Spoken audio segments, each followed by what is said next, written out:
लोकसभा चुनाव के नतीजों के बाद से ऐसा लगता है कि भारतीय जनता पार्टी के ग्रह नक्षत्र कुछ ठीक नहीं चल रहे हैं और उसकी कुंडली में कोई दोष बैठ गया है। तभी बीजेपी करने कुछ जाती है और हो कुछ जाता है। कहीं उसके चाणक्य के मुंह से कुछ ऐसा निकल जाता है जो उसके लिए गले की फांस बन जाता है, तो कहीं चुनाव के वक्त उसके नेता गाली गलौज पर उतर आते हैं। कुल मिलाकर अगर देखें तो बीजेपी विपक्ष पर हमला बोलना चाहती है और उसे कमजोर करना चाहती है, लेकिन निशाना उल्टा उस पर ही पड़ जाता है और उसे ही वो महंगा भी पड़ जाता है। बस कुछ ऐसा ही एक बार फिर से बीजेपी के साथ हुआ है। हर बार की तरह इस बार भी बीजेपी राहुल गांधी को घेरने चली थी, लेकिन उसका दांव उल्टा पड़ गया है और खुद ही लपेटे में आ गई है। नमस्कार, आप देखना शुरू कर चुके हैं 4 PM न्यूज नेटवर्क और मैं हूं आपके साथ प्रगति ठाकुर। 2024 से ही बेचारी बीजेपी की हालत कुछ ठीक नहीं है और 2025 में तो भारी बवाल होता नजर ही आ रहा है। हालत तो ये हो गई है कि भाजपा के राष्ट्रीय अध्यक्ष जेपी नड्डा की तो जमकर फजीहत हो रही है। दरअसल हाल ही में संघ प्रमुख मोहन भागवत ने आजादी को लेकर जो बयान दिया है, उस बयान के बाद से भागवत लगातार विपक्ष के निशाने पर बने हुए हैं। संघ प्रमुख के उस बयान को लेकर विपक्ष अब बीजेपी पर भी हमलावर है और आरएसएस व बीजेपी की विचारधारा पर सवाल उठ रहे हैं। साथ ही बीजेपी व संघ को संविधान विरोधी भी बताया जा रहा है। दरअसल संघ प्रमुख मोहन भागवत ने कहा था कि अयोध्या में राम मंदिर के निर्माण की तारीख को प्रतिष्ठा द्वादशी के रूप में मनाया जाना चाहिए, क्योंकि भारत की सच्ची आजादी इसी दिन स्थापित हुई। भागवत के इस बयान के बाद से पूरा विपक्ष संघ प्रमुख पर हमलावर है। अब चूंकि भागवत का ये बयान दिल्ली चुनाव के दरमियान आया है, इसलिए बीजेपी इस बयान का डैमेज कंट्रोल करना चाह रही है। यही कारण है कि जब राहुल गांधी ने भी भागवत के इस बयान पर हमला बोला और उनके द्वारा आजादी पर सवाल उठाने पर संघ प्रमुख को घेरा, तो बीजेपी को मिर्ची लग गई और भागवत के बयान का डैमेज कंट्रोल करने में लगी बीजेपी राहुल गांधी को घेरने लगी और उन्हीं पर निशाना साधने लगी। लेकिन यही बीजेपी से गलती हो गई और वो कुछ ऐसा कर गई जिससे उसकी ही फजीहत हो गई है और एक बार फिर राहुल गांधी को घेरने वाली बीजेपी अपने ही जाल में बुरी तरह से फंस गई है। राहुल गांधी ने मोहन भागवत के इस बयान को देशद्रोह बताते हुए कहा कि मोहन भागवत की ये दुस्साहसिक टिप्पणी की भारत को 1947 में सच्ची आजादी नहीं मिली। हमारे स्वतंत्रता सेनानियों, प्रत्येक भारतीय नागरिक का अपमान और हमारे संविधान पर हमला है। Mohan Bhagwat has the audacity to inform the nation every 2 or 3 days what he thinks about the independent movement, what he thinks about the constitution. In fact, what he has said yesterday is treason, because it is stating that the constitution is invalid, it is stating that everything, the fight against the British was invalid, and he has the audacity to say this publicly. In any other country, he would be arrested and tried. That is the fact. Right? To say that India did not get independence in 1947 is an insult to every single Indian person. And it's about time we stop listening to this nonsense that these people think they can just keep parroting out and shouting and screaming. Right? That is the crux of it. अंग्रेजी में दिए गए राहुल गांधी के इस बयान को अब हम आपको हिंदी में बताते हैं। संघ प्रमुख पर हमला बोलते हुए राहुल गांधी ने कहा कि मोहन भागवत हर 2-3 दिन में अपने बयानों से देश को ये बताते रहते हैं कि वो स्वतंत्रता आंदोलन, संविधान के बारे में क्या सोचते हैं। उन्होंने हाल ही में जो कहा वो देशद्रोह है, क्योंकि उनके बयान का मतलब है कि संविधान का कोई औचित्य नहीं है, अंग्रेजों के खिलाफ आजादी की लड़ाई का महत्व नहीं है। कांग्रेस सांसद ने कहा कि मोहन भागवत को भारत में सार्वजनिक रूप से ये कहने की हिम्मत है कि किसी अन्य देश में अगर वो ऐसा कहते तो उन्हें गिरफ्तार कर लिया जाता और उन पर मुकदमा चलाया जाता। ये कहना कि भारत को 1947 में आजादी नहीं मिली हर भारतीय का अपमान है। अब समय आ गया है कि हम इस बकवास को सुनना बंद करें, क्योंकि ये लोग सोचते हैं कि वे बस रटते रहेंगे और चिल्लाते रहेंगे। इसी दौरान अपनी बात को आगे रखते हुए राहुल गांधी ने कांग्रेस कार्यकर्ताओं को संबोधित करते हुए कुछ ऐसा कहा जिसको लेकर बीजेपी राहुल गांधी पर हमलावर हो गई और उन्हें घेरने लगी। पहले आप राहुल गांधी का वो बयान सुनिए जो राहुल गांधी ने अपने संबोधन में बोला था। We are fighting a fair fight. There is no fairness in this. If you believe that we are fighting a political organization called the BJP, that we are fighting a political organization called the RSS,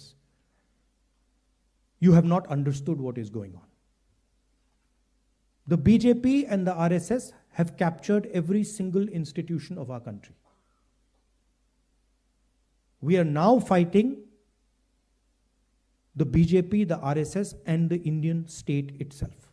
दरअसल अंग्रेजी में दिए गए अपने इस बयान में संबोधित करते हुए राहुल गांधी कह रहे हैं कि ये मत सोचिए कि हम निष्पक्ष लड़ाई लड़ रहे हैं, इसमें कोई निष्पक्षता नहीं है। यदि आप मानते हैं कि हम भाजपा या आरएसएस नामक राजनीतिक संगठन से लड़ रहे हैं तो आप समझ नहीं पा रहे हैं कि क्या चल रहा है। ये दो विचारों के बीच की लड़ाई है। एक हमारा विचार है जो संविधान का विचार है और दूसरी तरफ आरएसएस का विचार है जो इसके उलट है। देश में कोई दूसरा दल नहीं है जो भाजपा और आरएसएस के एजेंडे को रोक सके, सिर्फ कांग्रेस ही इन्हें रोक सकती है। हम बीजेपी, आरएसएस और अब खुद इंडियन स्टेट से लड़ रहे हैं। अब राहुल गांधी के इसी बयान को सुनकर बीजेपी राहुल गांधी पर हमलावर हो गई है और उन्हें घेरने लगी है। दरअसल बीजेपी राहुल गांधी के इंडियन स्टेट से लड़ने की बात कहने को उन पर देश से लड़ने की बात कहने का आरोप लगाने लगी और राहुल गांधी को देश विरोधी बताकर उन पर निशाना साधने लगी। खुद भाजपा अध्यक्ष जेपी नड्डा राहुल गांधी पर इंडियन स्टेट कहने पर हमलावर हो गए और बिना सोचे समझे कांग्रेस सांसद पर निशाना साध दिया। जेपी नड्डा ने सोशल मीडिया एक्स पर लिखा कि कांग्रेस का इतिहास उन सभी ताकतों को उत्साहित करने का रहा है जो कमजोर भारत चाहते हैं। सत्ता के लिए उनके लालच का मतलब देश की अखंडता से समझौता और लोगों के विश्वास को धोखा देना था। नड्डा ने कहा कि लेकिन भारत के लोग समझदार हैं, उन्होंने फैसला कर लिया है कि वो राहुल गांधी और उनकी सड़ी हुई विचारधारा को हमेशा ठुकराएंगे।